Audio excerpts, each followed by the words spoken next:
আসসালামু আলাইকুম এভরিওয়ান। আজকে আপনাদের সাথে একটা পারফেক্ট পুডিংয়ের রেসিপি শেয়ার করব। আপনারা যদি আমার ইনস্ট্রাকশন অনুযায়ী পুডিংটা তৈরি করেন তাহলে কখনোই আপনাদের পুডিং ভাঙবে না। আমি 1 কেজি দুধটাকে আধা কেজি করে নিয়েছি জাল দিয়ে।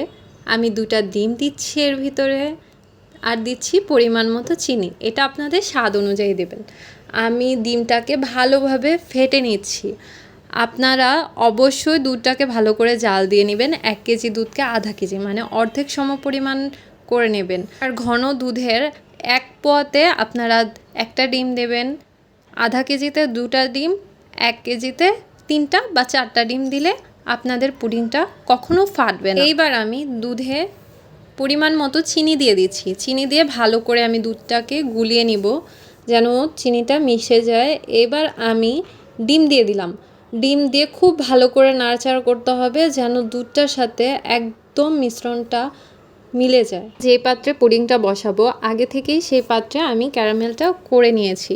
ক্যারামেলটা করে আমি ঠান্ডা করে নিয়েছি এবং দুধটা আমি ভালো করে ছেঁকে নেব। যেহেতু এখানে ডিম মিক্সড করা আছে, এর দানাগুলো থাকলে এটা ভালো নিখুঁত হবে না, তাই আমি দুধটা ছেঁকে নিলাম এবং ডিমের এক্সট্রা যে গন্ধটা আছে, বাজে গন্ধটা দূর করার জন্য ভ্যানিলা এসেন্স দিয়ে দিলাম 2 ফোঁটা সমপরিমাণ। আমি তারপর ভালো করে মিক্সড করে এবার ভাপে বসাবো। তার জন্য একটা কড়াইতে আপনারা স্ট্রেনার বা কাপড় দিয়ে দিতে পারেন।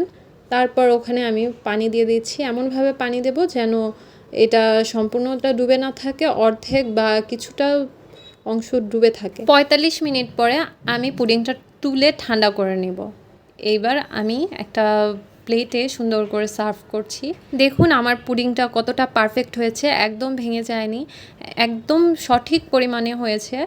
আমার পুডিংটার কালারটাও খুব সুন্দর হয়েছে, খেতেও দারুণ। আপনারা অবশ্যই বাসায় ট্রাই করবেন, আমাকে কমেন্ট করে জানাবেন। আল্লাহ হাফেজ।